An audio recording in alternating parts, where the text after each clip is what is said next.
आज मोर 41तम जन्मदिवस अवसर में साइट्रस्ट ओडिशा कार्य करुवा शिशु खाद्य प्रकल्पर समस्त कोऑर्डिनेटर, समस्त प्रतिनिधि, समस्त भाई भौणी, समस्त पूजनीय गुरुजन मान को मोर प्रथम नमस्कार एवं साईराम।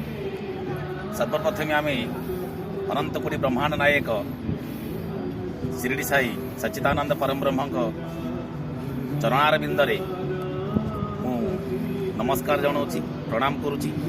यही प्रकल्प ओडिशा रे जेमती भलरे चलिबो एवं श्रृंखलित भाव में गांधीजी अहिंसा नीति रे परिमार्जित हम से मु आप्राण उद्यम चेष्टा करुच्ची।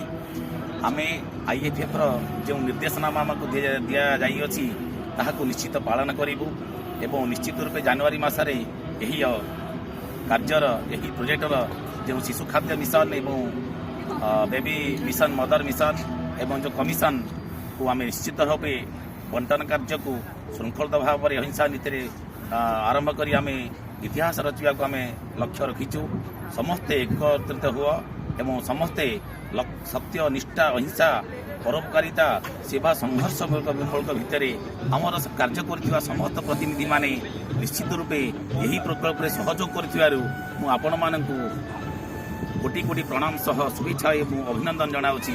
मोर पिलादिन बापा माँ कहीं नहांती तथापि मु आपण मान बहुत स्नेह पाई, भाईर स्नेह पाई एवं बापार स्नेह पाई। माँ मते अनेक माँ भी मिली आउ मते कौन दरकार अच्छी। तेणु आज यही राजघाट स्थित पवित्र गांधीजी समाज स्थल मोर समस्ते बापा माँ, समस्ते भाई बंधु कुटुंब, साइट्रस्ट ओडिशा एक परिवार। तेणु ये परिवार रे रही आम प्रोजेक्ट को किपरि भाव में कार्य आरंभ करवा से निमंते मु आपणकर सहयोग निश्चित रूपे आशा करुच्ची। एवं आज वार्ता सारा ओडिशार एक शुभमय वार्ता हो जहाँ को मु आपन को 3 वर्ष कहूली आम 3 वर्ष कम करवा 0 3 वर्ष IFF तरफ आज निर्देश जारी करागला 0 ରୁ 5 वर्ष अर्थात आम 5 वर्ष पर्यंत ये प्रोजेक्ट को कार्यकारी करवा। यही कथा निर्देश निश्चित रूपे आपण मान मन भरोसा आनी दे बोली आशा करुच्ची। तो समस्त को साईराम सह मोर शुभेच्छा एवं अभिनंदन जनाऊँ।